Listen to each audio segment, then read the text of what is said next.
Assalamualaikum warahmatullahi wabarakatuh. Perkenalkan, nama saya Muhammad Ihsan dengan NIM 2115520202011. Di saya kali ini ingin mempresentasikan proyek UAS dengan judul Etika Bisnis, Pilar Utama Keberlanjutan Perusahaan. Pendahuluan pertama, dalam era globalisasi dan persaingan bisnis yang semakin ketat, perusahaan tidak hanya dituntut untuk mencapai keuntungan maksimal, tapi juga untuk menerapkan praktik bisnis yang beretika. Etika bisnis menjadi pilar utama dalam keberlanjutan perusahaan, memastikan bahwa operasi bisnis tidak hanya berorientasi pada laba, tetapi juga memperhatikan aspek sosial, lingkungan, dan tata kelola yang baik. 2. Etika bisnis mencerminkan nilai-nilai dan prinsip-prinsip yang menjadi pedoman dalam menjalankan kegiatan usaha. Dengan menerapkan etika bisnis, perusahaan dapat membangun kepercayaan dengan pelanggan, karyawan, mitra bisnis, dan masyarakat secara keseluruhan. Hal ini penting karena reputasi perusahaan sangat bergantung pada integritas dan tanggung jawab yang ditunjukkan dalam operasional sehari-hari. Latar belakang 1. Etika bisnis dan tanggung jawab sosial perusahaan. CSR adalah elemen penting yang mendukung keberlanjutan dan reputasi perusahaan. Etika bisnis mencakup transparansi, keadilan, dan kepatuhan terhadap hukum yang semuanya membangun kepercayaan dengan pemangku kepentingan. Sementara itu, CSR melibatkan komitmen perusahaan terhadap kesejahteraan sosial dan lingkungan seperti inisiatif ramah lingkungan dan program kesejahteraan karyawan. Perusahaan yang menerapkan etika bisnis dan CSR secara efektif cenderung memiliki reputasi yang lebih baik dan kinerja keuangan yang lebih kuat dalam jangka panjang. 2. Sebagai contoh, Unilever melaporkan bahwa produk dengan klaim keberlanjutan tumbuh lebih cepat dibandingkan dengan produk lainnya, mencapai pertumbuhan hingga 69% pada tahun 2020. Hal ini menunjukkan bahwa konsumen semakin memilih produk yang tidak hanya berkelas tetapi juga bertanggung jawab secara sosial dan lingkungan. Rumusan masalah 1. Bagaimana perusahaan dapat mengintegrasikan etika bisnis dan tanggung jawab sosial perusahaan CS ke dalam operasional mereka untuk mendukung keberlanjutan dan reputasi. Kedua, apa dampak penerapan etika bisnis dan CS terhadap kinerja keuangan dan reputasi perusahaan dalam jangka panjang. 3. Mengapa konsumen semakin memilih produk yang memiliki klaim keberlanjutan dan bagaimana hal ini mempengaruhi keputusan bisnis perusahaan. Keempat, bagaimana perusahaan dapat memastikan bahwa produk dengan klaim keberlanjutan dapat tumbuh lebih cepat dibandingkan dengan produk lainnya seperti yang terlihat pada Unilever. Yang kelima, apa tantangan yang dihadapi oleh perusahaan dalam menerapkan etika bisnis dan CSR secara efektif dan bagaimana mengatasinya. Landasan teori utilitarianisme adalah teori ini menilai tindakan berdasarkan hasil akhirnya, yaitu manfaat terbesar bagi jumlah orang terbanyak. Dalam bisnis, keputusan yang dianggap etis jika menghasilkan keuntungan maksimal bagi semua pihak yang terlibat. Kedua, deontologi adalah berdasarkan kewajiban dan aturan. Teori ini menyatakan bahwa tindakan dianggap benar jika sesuai dengan kewajiban atau aturan yang berlaku tanpa mempertimbangkan konsekuensinya. Dalam bisnis ini berarti mematuhi standar dan regulasi yang ditetapkan terlepas dari hasil yang diperoleh. Yang ketiga, teori hak adalah berfokus pada hak individu. Teori ini menekankan bahwa setiap orang memiliki hak yang tidak boleh dilanggar, bahkan untuk mencapai tujuan yang besar. Dalam bisnis ini berarti menghormati hak-hak karyawan, pelanggan, dan pemangku kepentingan lainnya. Yang keempat, teori keutamaan adalah teori ini menilai tindakan berdasarkan karakter dan niat pelaku, bukan hanya hasil atau aturan.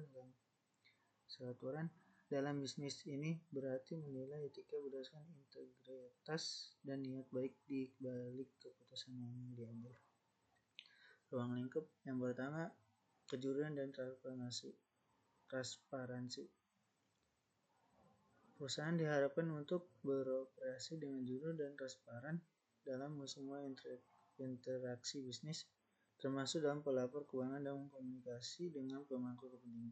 Kedua, keadilan dan kesetaraan.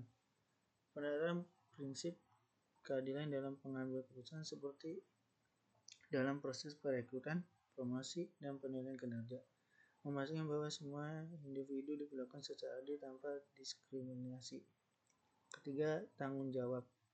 Perusahaan diharapkan untuk mempertimbangkan dampak sosial dan lingkungan dari aktivitas bisnis mereka terhadap berpartisipasi dalam praktik bisnis berkelanjutan dan mendukung masyarakat lokal melalui program tanggung jawab sosial perusahaan CSR. Pembahasan 1. Integrasi etika bisnis dan CSR dalam operasional perusahaan. Perusahaan dapat berintegrasikan etika bisnis dan CSR dengan cara 1. Mengembangkan kode etik yang jelas dan memastikan serta mitra bisnis mematuhinya. Yang kedua, menjalankan kebijakan yang mendukung kesejahteraan karyawan dan komunitas sekitar. 3. Berinvestasi dalam program ramah lingkungan seperti penggunaan energi terbarukan dan pengurangan limbah. Yang keempat, membangun kemitraan dengan organisasi sosial untuk memperkuat dampak CSR. Pembahasan kedua, dampak etika bisnis dan CSR terhadap kinerja keuangan dan reputasi. Penerapan etika bisnis dan CSR yang baik berdampak positif pada kinerja perusahaan dalam jangka panjang, termasuk 1. Meningkatkan reputasi dan loyalitas pelanggan karena konsumen cenderung mendukung merek yang peduli terhadap sosial dan lingkungan. Yang kedua, menarik investasi karena investor lebih tertarik pada perusahaan yang memiliki prinsip keberlanjutan yang kuat. 3. Mengurangi risiko hukum dan sanksi dengan mematuhi regulasi bisnis dan standar industri. Pembahasan ketiga, preferensi konsumen terhadap produk berkelanjutan. Konsumen saat ini semakin memilih produk yang memiliki klaim keberlanjutan karena memiliki kesadaran akan dampak lingkungan dan sosial dari konsumen mereka. Faktor-faktor yang mempengaruhi keputusan ini meliputi 1. Kekhawatiran terhadap perubahan iklim dan berkelanjutan lingkungan. 2. Preferensi terhadap merek yang menunjukkan komitmen terhadap praktik bisnis yang bertanggung jawab. 3. Tren global yang mengedepankan ekonomi sirkular dan konsumsi yang lebih berkelanjutan. Pembahasan yang keempat, strategi bertumbuh produk berkelanjutan. Agar produk berkelanjutan dapat tumbuh lebih cepat dibandingkan dengan produk lainnya, perusahaan dapat menerapkan strategi berikut. Yang pertama, inovasi produk dengan memastikan bahan baku dan proses produksi lebih ramah lingkungan. Yang kedua, pemasaran yang kuat untuk mendoroti nilai keberlanjutan produk kepada konsumen. Yang ketiga, harga yang kompetitif agar produk berkelanjutan tetap terjangkau. Yang keempat, kolaborasi dengan mitra bisnis untuk melakukan rantai pasokan yang berkelanjutan. Pembahasan yang kelima, tantangan dalam menerapkan etika bisnis dan CSR serta solusinya.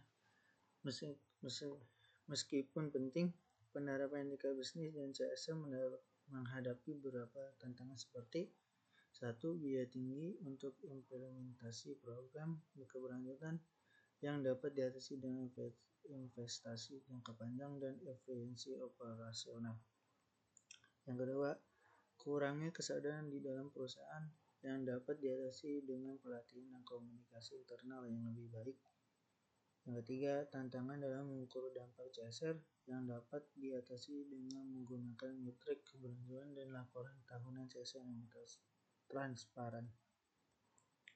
Penutup, kesimpulannya, etika bisnis adalah faktor penting mendasarkan keberlanjutan dan kesuksesan jangka panjang perusahaan. Dengan menerapkan prinsip etika seperti transparansi, kejujuran, keadilan, dan pertanggung jawaban sosial, perusahaan dapat membangun hubungan yang lebih kuat dengan pemangku kepentingan, meningkatkan reputasi, dan memperkuat posisi mereka di pasar. Etika bisnis juga membantu perusahaan dalam menghadapi tantangan yang berkaitan dengan keberlanjutan, memberikan keunggulan kompetitif, dan mengurangi risiko hukum. Sebagai contoh, perusahaan yang memiliki komitmen terhadap etika bisnis dan bertanggung jawab sosial atau CSR R cenderung mendapatkan loyalitas pelanggan dan kepercayaan investor yang mendukung pertumbuhan dan stabilitas perusahaan. Selanjutnya ini data pusaka yang Starling dan ini yang udah di import dari Mendeley. Sekian dari saya. Assalamualaikum warahmatullahi wabarakatuh.